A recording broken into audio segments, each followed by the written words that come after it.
Shalom, shalom, recevez la paix qui est dans les cieux.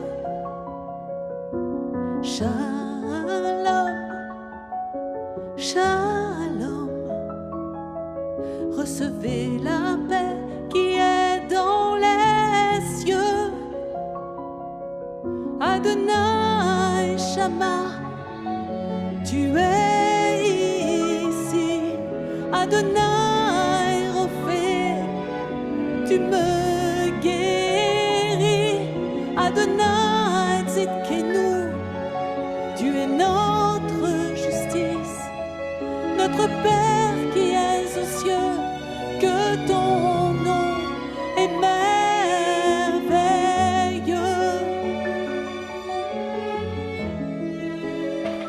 Chers amis des Confluences et de Bourgogne, chers amis auditeurs, nous sommes séparés à nouveau par la Covid. Qui l'avait imaginé si proche du retour du Seigneur couronné viral? C'est bien son retour qui nous contraint à ce culte spécial. Enregistré dans la solitude de nos maisons, écouté dans l'isolement de nos demeures, car nous sommes assaillis par l'angoisse généralisée dans notre monde. Nous sommes percutés par les menaces terroristes de tous bords. Nous sommes révoltés par les volte-face de nos gouvernements. Nous sommes hébétés par les discours de haine validés par les réseaux sociaux. Et pourtant, oui, une autre parole nous habite et nous rejoint. Une parole ancienne et toujours à redécouvrir. Elle nous dit de ne pas oublier, de ne pas laisser tomber l'autre, l'homme de Nazareth, le Jésus qu'on appelle Christ, lui qui nous parle encore avec des mots de lumière et de vie, lui qui vient ouvrir nos yeux et nos cœurs à de nouveaux chemins. Il établit entre nous une communion fraternelle au travers des ondes et des images. Le Seigneur est présent parmi nous, le Seigneur nous rassemble, le Seigneur nous unit. Que son amour nous habite, que sa présence nous éclaire et que sa parole nous fortifie. Telle est donc la foi qui nous rassemble, la confiance qui nous éveille à ce culte. Faisons silence et parlons-lui à ce Dieu si proche. Nous voulons te rendre grâce, Seigneur, pour nos vies bien remplies de peines et de joie. Nous voulons te dire notre reconnaissance, parce que tu renouvelles sans cesse le flot de ton amour en nous. Merci de nous donner le temps de t'attendre sans nous lasser. Seigneur, voici que les détresses de ce monde déstabilisent nos habitudes et soufflent nos petits lumignon fragiles. La nuit est sombre et seule ta parole nous encourage et nous permet d'avancer encore un peu. Merci pour ce doux murmure qui nous attire à toi. Oui, accorde-nous d'écouter tout à nouveau ta voix, d'entendre le son de tes paroles, et nous saurons nous lancer sur de nouveaux chemins, sur lesquels tu traces des pas de confiance, et nous découvrirons encore les richesses de ton espérance qui nourriront notre vie jusqu'au bout. Amen. Et chantons ensemble ce beau chant de confiance, mon ancre et ma voile. Dieu, tu es ma force, ma consolation, une lampe devant mes pas. Ta voix a triomphé de l'ouragan, remporté le combat. Tu m'offres chaque jour ton infaillible amour, toi qui as fixé le cours des étoiles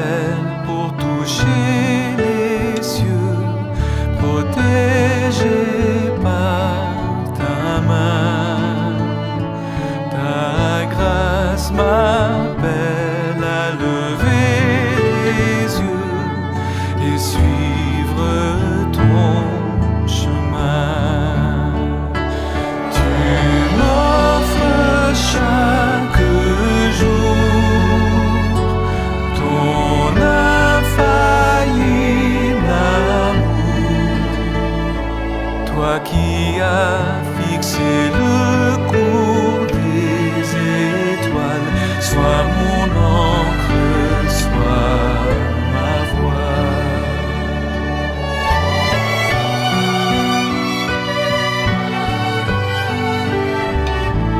Ta miséricorde coule de la croix, ton sang m'a racheté.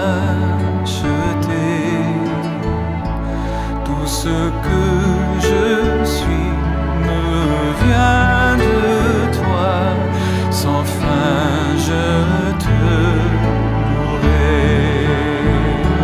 Tu m'offres chaque jour ton infaillible amour, toi qui as fixé le cours des étoiles, sois mon encre, sois ma voix.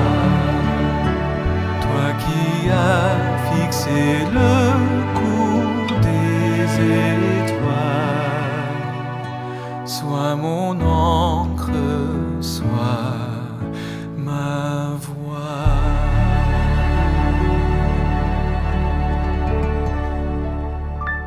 Écouter le Seigneur, écouter ses paroles, entendre son appel, voilà une injonction fréquente dans la Bible. Elle fait partie de la confession de foi du peuple d'Israël. Car écouter le Seigneur, c'est insérer dans nos vies d'autres paramètres que ceux de notre monde et de ses folies. Écouter le Seigneur dans les ténèbres, c'est retrouver une petite lumière sur le sentier. Arrêtons-nous et laissons-nous conduire par son appel. Nous le faisons avec cette injonction ancienne, chantée par Corinne Lafitte. Shema Israël, écoute Israël. Écoute Israël, le Seigneur notre Dieu, le Seigneur est un. Écoute Israël, le Seigneur notre Dieu, le Seigneur est un. Écoute Israël.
Écouter Dieu, c'est aussi entrer dans la prière de Jésus, dont les premières phrases nous demandent de laisser Dieu régner sur terre comme au ciel et dans nos vies.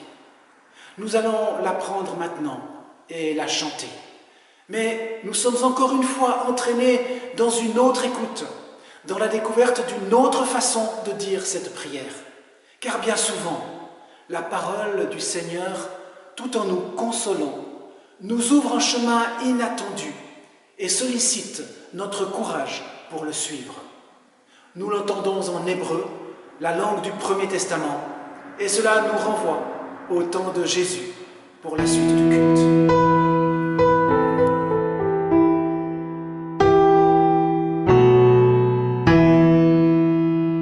Avinu shebashamayim, yitkadesh shimcha, veyitbarech malchutcha, retzoncha yeh asui bashamayim.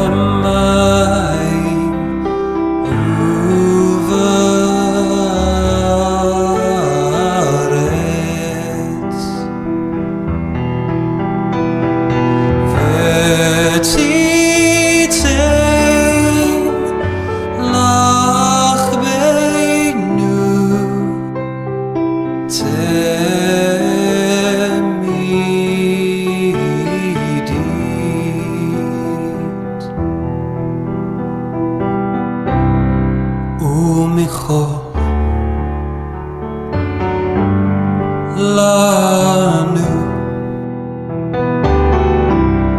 Chatoteinu kasher Anachnu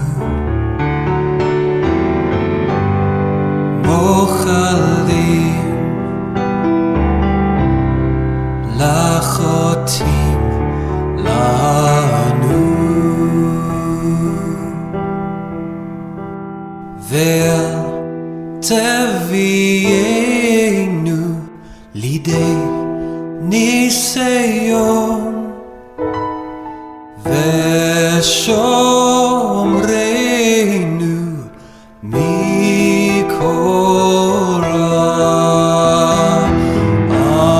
Amen, amen, amen, amen.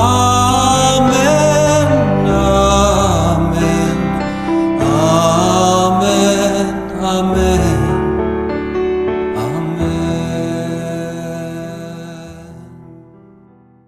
Bonjour, je suis heureuse de vous retrouver pour un nouveau culte confiné avec une nouvelle narration. Et il s'agira maintenant d'une narration biblique avec Matthieu 25. Cela s'appelle « Il vient », c'est sûr, mais quand ? Ils étaient trois assis à l'ombre d'un arbre en ce printemps déjà chaud. Thomas, Sophie, Antoine sont là, sirotant une bière bien fraîche. Ils sont silencieux, nos trois pasteurs, serviteurs de Dieu depuis bientôt 30 ans. Le monde se bat autour d'eux, on parle de guerre, d'épidémie, de pandémie non contrôlée, d'économie en ruine, de crise de société, de terrorisme, d'élections qui n'en finissent plus, bref. C'est leur monde qui s'écroule et ce pourquoi ils se sont battus. Toute leur existence, un peu plus de justice, un peu plus de paix et un peu plus de bien-être. Thomas regarde le bout de ses chaussures et lance « Je ne sais pas vous, mais moi je n'ai plus envie, je n'ai plus d'énergie. J'ai tout donné et maintenant qu'il m'en faudrait, je n'en ai plus. » Sophie le regarde, l'air goguenard, et répond « Tu as fait ce que tu pouvais, maintenant contente-toi de profiter de la vie. Et prends patience avec toi-même, les autres et le Seigneur, et laisse les autres faire ce que tu ne peux pas faire. Lâche prise, si cela t'est encore possible. » Antoine la coupe et lui dit « Ma pauvre, moi je pense que tu as bien haute image de toi-même. Fous-lui la paix 5 minutes et tais-toi pour une fois. Je te suggère de ne plus penser à ce qui est sombre en lui et en toi, parce que de toute façon le Seigneur, lui quand il viendra, ne te verra pas. Parce que ton visage sera ton âme invisible, ou plutôt illisible. Il l'oubliera et ne s'intéressera que à ce qu'il y a de beau et de bon en toi et en chacun de nous. Le reste, en général, ne l'intéresse pas. Alors garde des forces pour ce dernier combat et ne fais pas comme nos amis Thomas, compris? Ah oui, comme nos deux pharisiens, Nathanaël et Nicodème, vous vous souvenez, ces deux discutant sur leur texte et sur le discours de Jésus. Il semble que le contexte soit à peu près identique. Vous vous souvenez de ces prédications enlevées à leur sujet il y a plusieurs années? Oui, on se souvient, et alors? Eh bien voilà ce qu'il disait il y a des milliers d'années, ce fameux Nicodème à Nathanaël. Ces deux-là aussi, il y a 2000 ans, étaient comme nous aujourd'hui assis devant le mur de l'auberge. Nathanaël et Nicodème avaient, après 18 longues années de séparation, décidé de se revoir, et chacun avait fait la moitié du chemin vers l'autre. L'un était parti de Nazareth et l'autre de Jérusalem, se retrouvant autour de Bethléem en un lieu sûr pendant quelques heures pour parler. C'est qu'ils sont devenus vieux, nos deux amis. Leurs dos se sont voûtés, leurs cheveux et leurs barbes ont blanchi, mais qu'importe, puisque l'essentiel est d'avoir parcouru les années jusqu'à ce jour et tout le chemin, pour encore une fois partager un repas et du vin, échanger des idées. C'est ce qui est le plus intéressant, tout en divisant sur les derniers discours de Jésus quelques jours avant sa mort. Oui, on se souvient, ils se souviennent, Jésus les a quittés. Il est mort puis revenu à la vie. Et depuis, chacun a fait ses choix. Nathanaël, vous vous souvenez, mes amis, aujourd'hui est un vieux rabbin réformé. Et Nicodème, toujours rabbin à Jérusalem, n'arrive pas encore à croire que tout ça, tout ce qu'il croit avoir vécu, tout ce qu'il a vécu est en train de disparaître et de sombrer. Ils sont là, ensemble, assis, autour d'une table, frères de sang, frères de lutte, amis depuis toujours. Ils attendent tous les deux la venue du Fils, le Messie. Ils attendent et ils en ont des réserves de patience. Du moins, ils en avaient. Pour l'un, ce sera le retour, pour l'autre, ce sera la première venue, l'incarnation ultime qui les délivrera de la souffrance et de la mort. Ils sont là, en présence, ils mangent, ils boivent, ils rient, comme si plus rien désormais ne pouvait plus les atteindre. De toute façon, ne serait-ce déjà pas trop tard ou la fin d'une histoire? C'est que tu te souviens de ce discours de Jésus, dit Nathanaël à Nicodème, sur les vierges folles et les vierges châles, celles sages, celles qui dorment en attendant avec leur lampe à huile le marié. Et le marié ne vient pas. Eh bien moi, si on m'avait fait ça, il m'aurait entendu chanter, je peux te le dire, me poser un lapin, ne pas venir, me laisser perdre patience. Et quand le marié vient, en plus, il ne s'intéresse pas à ce qu'elles ont été, ni avisées, rusées ou sages. Et il ne s'intéresse qu'à celles qui ont encore un peu d'huile et qui peut éclairer le chemin. C'est que vois-tu, Nathanaël, il y a quelque chose que je ne comprends pas dans ce texte et que nous devons discuter. Pourquoi laisse-t-il à la porte celles qui n'ont pas d'huile? Pourquoi prend-il celles qui ont de l'huile? Pourquoi laisse-t-il les femmes à leur folie et les autres à leur sagesse? Pourquoi ne prend-il pas pitié d'elles? C'est très simple, répond Nicodème. C'est aussi simple que cela. Certaines ont eu la patience et la prévision de faire des réserves, de ne pas dépenser toute leur énergie, leur patience et leur savoir.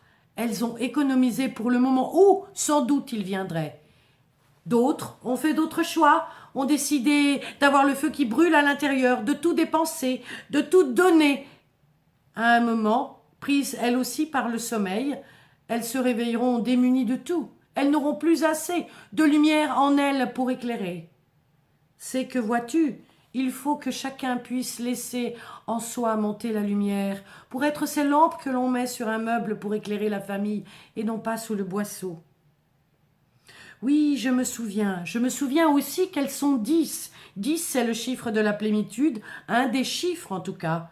Et pour un office, tu le sais, il faut être 10. Pour que quelque chose soit enseigné, il faut être 10. C'est à peu près ce que j'ai chaque samedi et dimanche à Nazareth à la synagogue, reprend Nathanaël. 10, cela suffit juste à sustifier le service. Dis-moi, pourquoi tarde-t-il à venir le Messie? Moi, je suis fatiguée de l'attendre personnellement. Et bientôt, si cela continue, je n'aurai absolument plus d'énergie pour la tâche ou la dernière mission, celle d'accompagner mon peuple et ma communauté vers la paix, la joie et la vie, dit Nicodème perplexe. J'aurai tout donné, je serai vide de lumière et de sens. Et en plus, tu te souviens, Jésus disait que le marié arriverait en retard et qu'il laisserait dehors celles qui n'auraient plus d'huile pour leur lampe. C'est cruel, non? C'est comme s'il venait maintenant et me trouvait démuni de tout et me laissait à la porte parce que je n'ai plus assez de lumière qui monte en moi pour éclairer le chemin. Oui, c'est cruel. Comme moi, je me sens comme les 10 vierges folles. Figure-toi que je suis là, que je n'ai plus d'énergie pour la suite et la prochaine épreuve, celle du royaume et de sa venue non plus. C'est comme si j'avais déjà tout dépensé et les miens avec. Il te suffit de regarder, Nicodème. Trouves-tu aujourd'hui des communautés qui ont encore assez de feu, assez de foi et d'énergie pour être et répondre à l'appel de Dieu? Pour être présentes le jour où il viendra les chercher, le jour où le royaume sera inauguré? Non, répond Nicodème, non. Je ne pense pas qu'il y en ait. C'est cela. Ils nous demandent de faire toujours plus, mais eux, ils se sont endormis, pleins d'eux-mêmes et sûrs d'eux, contents de ce qu'ils font, pleins de leurs discours, sans chercher à comprendre ce qui peut se passer autour d'eux. Ils sont si sûrs d'eux que même la prière n'est plus une nécessité, et la théologie ou la discussion des textes, la culture, la connaissance et la voix n'ont plus de place. Il n'existe rien en dehors de ce qu'ils sont et de ce qui les concerne. Et je t'assure, Nicodème, qu'ils sont capables de passer des heures à discuter. Si l'on croit faire un service le samedi à la synagogue ou le dimanche après le Shabbat, ou encore, voilà, dehors. Pourquoi pas dehors, sous les arbres? Il y a des choses plus importantes, non? Le monde souffre autour de nous. Le monde va mal autour de nous. On a ces bruits de guerre et ces bruits de faim. C'est angoissant, inquiétant. La société se délite et nous continuons de philosopher.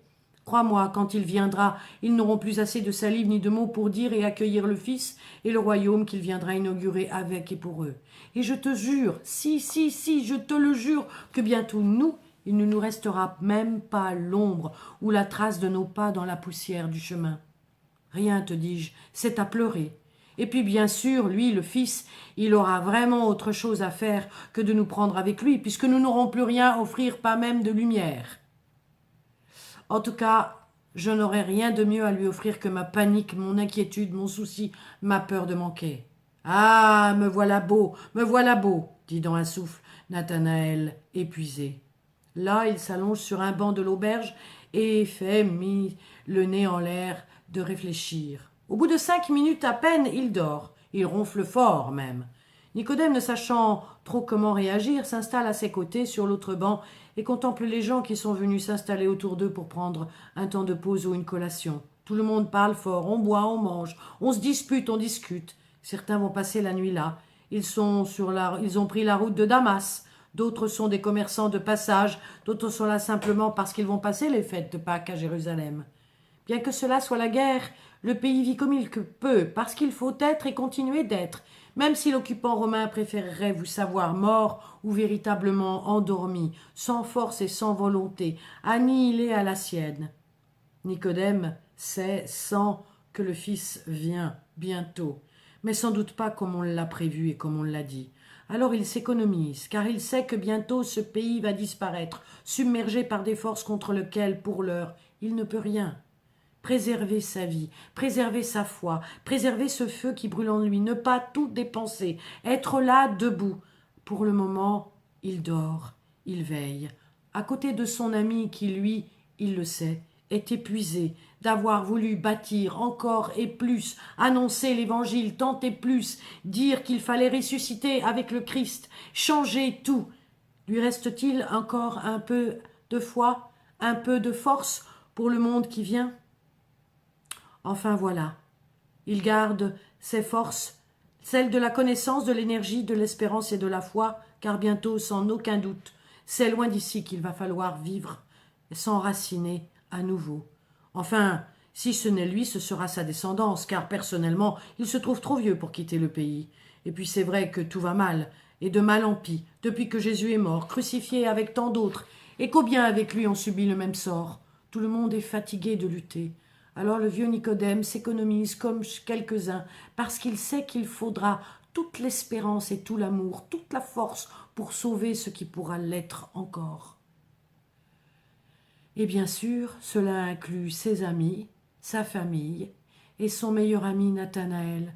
Nathanaël aura besoin de lui pour continuer le chemin qui lui reste jusqu'à la rencontre ultime avec son Seigneur. Il s'était promis l'année prochaine à Jérusalem, et ce depuis plus de 18 ans. C'est pour demain, enfin, ils seront ensemble au grand temple. « Tu m'as parlé ?» demande Nathanaël en s'éveillant de sa sieste. « Non, non, j'ai rien dit, mon ami. Je t'avais éveillé et j'allais te réveiller. Car regarde, le ciel est magnifique dehors. Il fera beau demain. Il va nous falloir du courage pour aller à Jérusalem. On va prier ensemble là-bas pour la Pâque. Tu te souviens? D'ailleurs, on vient de me dire que la forteresse de Massada a été attaquée. Il paraît que Rome brûle et que les nouveaux craignant Dieu sont persécutés dans tout le pourtour de la Méditerranée. Mon Dieu, comme j'aimerais ne pas avoir vu ça. Et ici, cela va encore, mais pour combien de temps résisterons-nous à la vague déferlant de morts, de massacres, de guerres et de calomnies? Mon ami, qui a tout donné sa nouvelle communauté, convaincu que notre Jésus est vivant et que c'est cette vie qui nous sauve. Moi, je veux une chose, être assez vaillant pour que lui et moi, amis et frères depuis toujours, nous puissions être là demain, en confiance, assis à contempler le lever d'un jour nouveau, et c'est ainsi que le Seigneur nous trouvera. Et de toutes mes forces, je désire qu'il nous voie. Et voilà, très bien. Je me souviens, dit Thomas, je me souviens de ses propos, je me souviens de ses prédications. Alors nous devrions aussi nous lever de cette table, cesser de boire et nous mettre en chemin pour vérifier que le ciel de demain sera celui du renouveau.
Alors le royaume des cieux ressemblera à ceci. 10 jeunes filles prennent leurs lampes et elles sortent pour aller à la rencontre du marié. 5 d'entre elles sont imprudentes et 5 d'entre elles sont sages. Les jeunes filles imprudentes prennent leurs lampes, mais elles n'emportent pas de réserve d'huile. Les jeunes filles sages prennent leurs lampes et elles emportent de l'huile dans les récipients. Le marié ne vient pas tout de suite. Toutes les jeunes filles ont sommeil et elles s'endorment. Au milieu de la nuit, on entend un cri. « Voici le marié, sortez pour aller à sa rencontre !» Alors toutes les jeunes filles se réveillent et elles préparent leurs lampes. Les imprudentes disent aux sages, « Nos lampes s'éteignent, donnez-nous un peu de votre huile. » Mais les sages leur répondent, « Non, il n'y en a pas assez pour nous et pour vous. Allez plutôt chez les commerçants et achetez de l'huile pour vous. » Les imprudentes vont donc acheter de l'huile, mais pendant ce temps, le marié arrive. Les jeunes filles qui sont prêtes entrent avec lui dans la salle du mariage et on ferme la porte. Plus tard, les autres jeunes filles arrivent et elles disent « Seigneur, Seigneur, ouvre-nous la porte !» Mais le marié répond « Je vous le dis, c'est la vérité, je ne vous connais pas. » Et Jésus ajoute « Restez donc éveillés, parce que vous ne connaissez ni le jour, ni l'heure. » Un mariage à minuit. Surprenant, non? Dans cette histoire, tout se passe la nuit. Il fait nuit chez nous aussi en ce moment. Et avec tous les nuages qui s'amoncellent au-dessus de nos têtes, nous craignons une nuit qui risque de durer. Et beaucoup d'entre nous ont peur de cela. Ce mois de novembre 2020 ne nous prépare rien de bon. Chez nos anciens, la nuit était souvent image de mort. C'est un passage anxiogène, un passage indispensable et pourtant qui nous fait peur. Il porte en lui tous les fantasmes liés à l'obscurité. Nous sommes, avec cette parabole, dans cette difficulté que les églises chrétiennes rencontrent depuis le 1er siècle. Que faire pour faire partie du bon groupe? Pour être du bon côté de la balance, pour éviter les feux de l'enfer? Les sculpteurs à qui nous devons le magnifique portail de nos cathédrales ont renforcé cette image des bons et des mauvais. Les unes, les sages du bon côté du portail, les autres, les folles à gauche, sont au mauvais endroit. Les unes pour la béatitude éternelle, les autres, vous savez bien, elles seront perdues. En vérité, elles ne devraient pas être séparées. Il s'agit d'un seul et même groupe de jeunes filles. Et voilà que pour une histoire d'huile oubliée, toute amitié disparaît. L'esprit de concurrence s'installe et tant pis pour les autres. Sérieusement, depuis quand une personne qui refuse de partager peut-elle être donnée pour modèle de fidélité au Christ? Il y a un vrai problème. Décidément, cette histoire n'est pas faite pour nous redonner le moral. Parabole, en réalité, ce n'est pas une allégorie, c'est une façon de lire particulière. Ce n'est pas un texte qui tenterait d'expliquer chaque image pour lui donner un sens précis. Pour découvrir le sens d'une parabole, il s'agit de trouver l'anomalie qui est cachée dans cette histoire. C'est une histoire simple, mais quelque chose ne va pas. Et dans ce texte d'aujourd'hui, nous avons plusieurs invraisemblances qui ponctuent cette histoire. Il y a une noce qui se passe au milieu de la nuit, nous en avons parlé.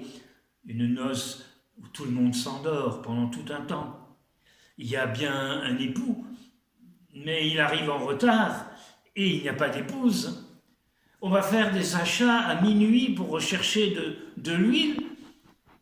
Il faut croire que nous n'avons pas inventé les magasins qui ouvrent en nocturne. La fête termine sur une note très violente. Certains sont bloqués dehors. L'anomalie principale de cette histoire, c'est bien cet époux qui arrive en retard pour son propre mariage.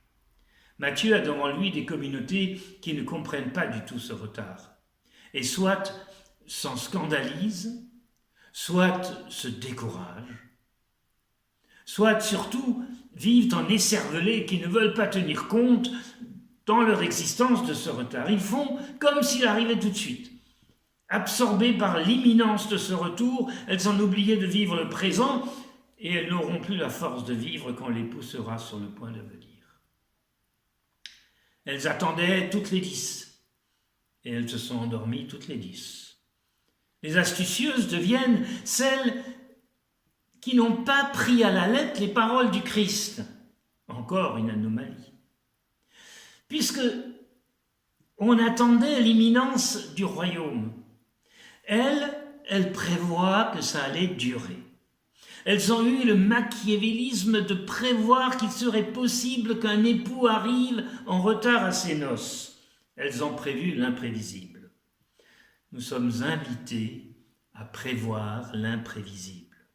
C'est un peu dingue tout ça. À vivre l'espérance de sa venue malgré son retard. Pour les temps de la fin, Jésus lui-même nous dit « Nul ne sait ni le jour ni l'heure ». Pourtant, l'époux tarde à venir et sa venue est retardée encore et on se demande pourquoi. Comment l'expliquer? Comment vivre cette situation? Comme ce groupe de femmes, nous sommes tour à tour celles qui espèrent, celles qui attendent, celles qui prévoient.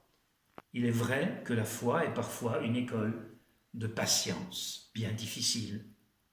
Et nous aussi, nous sommes comme elles, ballottés entre la crainte et l'espérance, entre la joie et la tristesse, entre la sagesse et l'insouciance.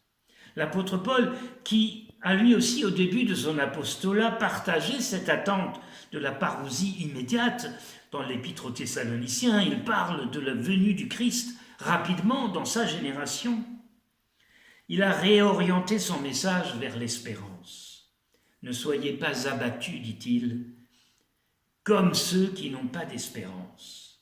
Il a écrit qu'il lui faudra lui aussi passer par la mort. Il l'a compris, mais ce passage ne lui fait plus peur, parce qu'il sait maintenant que Dieu nous a ouvert une voie que personne ne pourra jamais fermer, grâce à Jésus-Christ. C'est cela la grâce, c'est cela cet amour inconditionnel de Dieu. Cette porte est ouverte pour nous tous. Il n'y a pas un groupe à côté qui sera laissé dehors. Il y a une partie de nous qui seront laissés dehors, oui. Il y a une partie de nous qui ne rentrera pas. Mais il y a surtout une ouverture que nul ne pourra fermer. Nous sommes tous invités à des noces de joie et d'amour. Rien à voir avec les noces promises et inachevées de ce récit de la parabole. Le Seigneur vient, nous pouvons dormir tranquillement. Nous n'avons pas besoin d'avoir peur de sa venue. Puisque nous ne savons pas le jour ni l'heure, nous pouvons continuer de vivre notre vie, mais sachons simplement garder nos cœurs éveillés. C'est de cela qu'il s'agit. Le Seigneur vient même s'il tarde. Profitons-en pour nous engager au service bienveillant des uns et des autres. Profitons-en pour vivre de cette liberté qu'il nous donne pour mieux vivre son amour dans le monde. Redevenons les gardiens de nos frères et sœurs. Partageons l'huile que nous avons en réserve comme une huile de bénédiction qui évoque la guérison. La promesse de Dieu demeure. Il nous appelle à rester debout. Ne nous laissons pas effrayer par la montée de la violence, de la pandémie, des crises multiples de ce monde. Je crois que le Seigneur nous appelle à être des veilleurs pour ce monde qui a besoin de veilleurs, qui a besoin de témoins de cet amour inconditionnel. Dietrich Bonhoeffer, pasteur et théologien allemand, était un veilleur, c'était un témoin. C'est lui qui a écrit du fond de sa cellule de Flossenburg ce poème que vous entendez en ce moment. Il l'a rédigé, prié, quelques jours avant d'être exécuté par les nazis. La version musicale choisie est de Siegfried Fietz et elle date de 1970.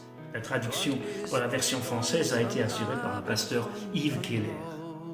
Von guten Mächten, wunderbar geborgen, erwarten wir getrost, was kommen mag. Gott ist mit uns am Abend und am Morgen. Und ganz gewiss an jedem neuen Tag. En français, ça donne merveilleusement entouré, protégé par les puissances aimantes de Dieu. Nous savons qu'il est là, avec nous, du matin au soir. Sans crainte, nous avançons. Certains que demain encore, il sera à nos côtés. Amen. Von guten Mächten wunderbar geborgen, erwarten wir getrost, was kommen mag.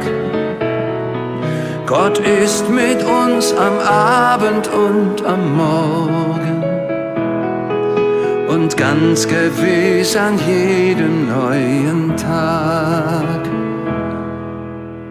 Lass warm und still die Kerzen heute flammen, die du in unsere Dunkelheit gebracht.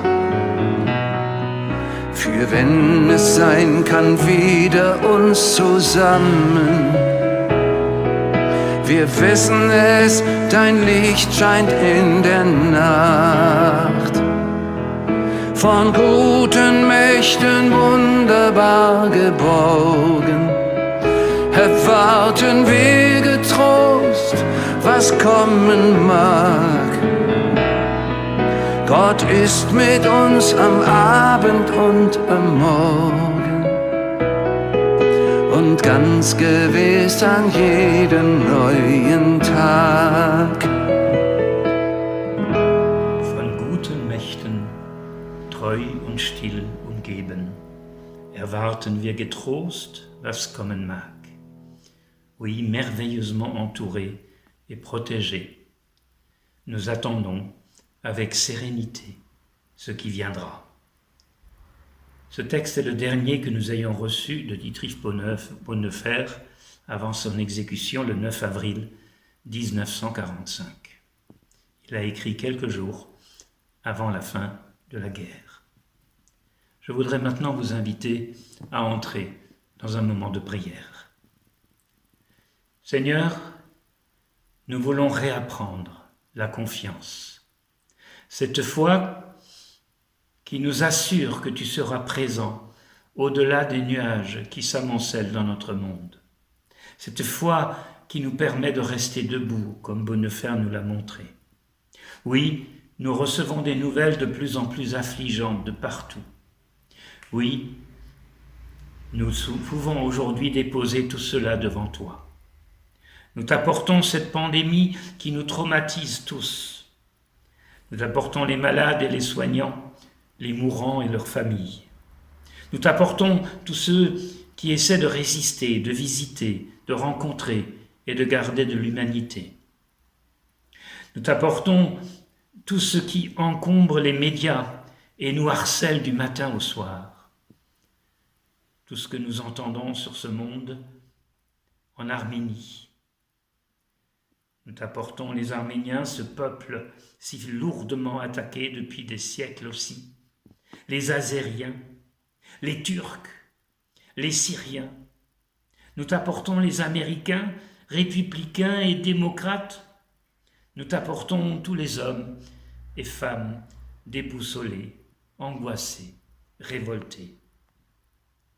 Nous te prions, Seigneur, pour les chrétiens de ce monde, pour les musulmans et les hommes et les femmes de toutes les religions. Nous t'apportons également celles et ceux qui sont fatigués de croire, qui ont décidé de ne plus chercher cette voie-là. Nous voulons te prier pour les extrémistes que nous sommes parfois nous-mêmes, pour les islamistes et les violents de toutes sortes. Nous savons bien que les démons au fond des hommes ne viennent pas de toi. Laisse-nous, comme Bonhoeffer nous l'a appris, partager nos peurs avec toi et aussi entre nous. Laisse-nous nous encourager mutuellement. Oui, il est facile de croire quand tout va bien. Maintenant, nous avons besoin que tu nous aides à croire à nouveau, autrement. Non pas juste pour notre bien-être, mais bien au-delà, pour ce monde qui nous paraît plus que jamais en perdition. Oui, nous avons peur, mais tu as vaincu la mort, la plus grande de nos peurs. Oui, tu continues de veiller sur nous de façon invisible et merveilleuse. Merci Seigneur.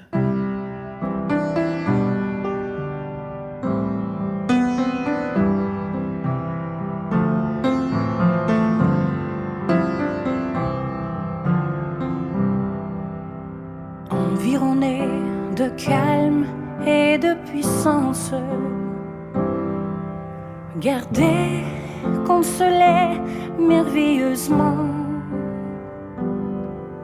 J'aimerais vivre avec vous ces jours d'avance et ainsi commencer un nouvel an.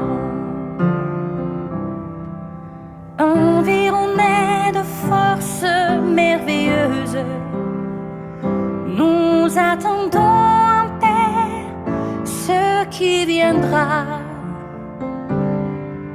Car avec Dieu, c'est une année heureuse.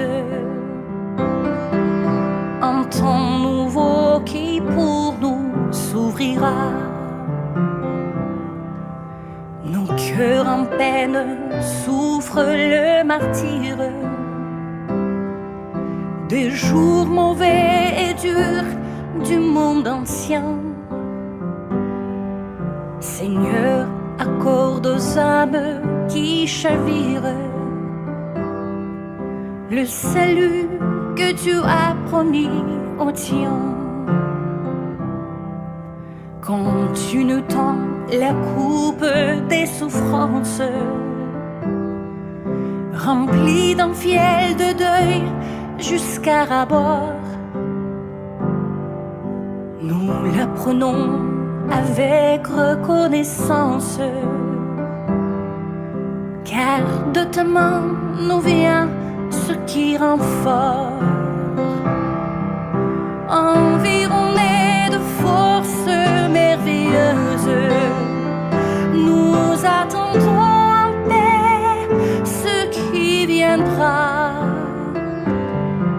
Car avec Dieu, c'est une année heureuse. Un temps nouveau qui pour nous s'ouvrira. Pourtant, tu veux offrir la jouissance du monde et du soleil en leur splendeur. Rappelle-nous que le temps se distance et que nos vies sont en toi, Dieu Sauveur. Qu'aujourd'hui brille, flambe tous les cierges que tu dressas dans notre obscurité. Réunis-nous, s'il se peut, sur tes berges, et dans la nuit fais luire ta clarté. Environnés de forces merveilleuses, nous attendons en paix ce qui viendra. Car avec Dieu, c'est une année heureuse. Un temps nouveau qui pour nous s'ouvrira. Et si alentour s'étend le silence, fais-nous entendre, ô Dieu, le cri puissant de l'invisible monde d'où s'élance autour de nous le chant de tes enfants. Environnés de forces merveilleuses, nous attendons en paix ce qui viendra. Car avec Dieu, c'est une année heureuse. Un temps nouveau qui pour nous s'ouvrira. Un temps nouveau qui pour nous s'ouvrira. Le Seigneur vient. N'ayons pas peur des événements qui bouleversent notre monde. Écoutons encore et toujours sa voix apaisante et recevons-la comme une bénédiction dans tous nos engagements, toutes nos rencontres avec ceux qui souffrent et peinent en ce monde. Une bénédiction, c'est une bonne parole, donnée, transmise, envoyée. Et si nous étions des porteurs de bénédiction, transmetteurs de l'amour de Dieu et de l'espérance, chantons ainsi sa bénédiction avec rythme et joie.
אליך וישים לך שלום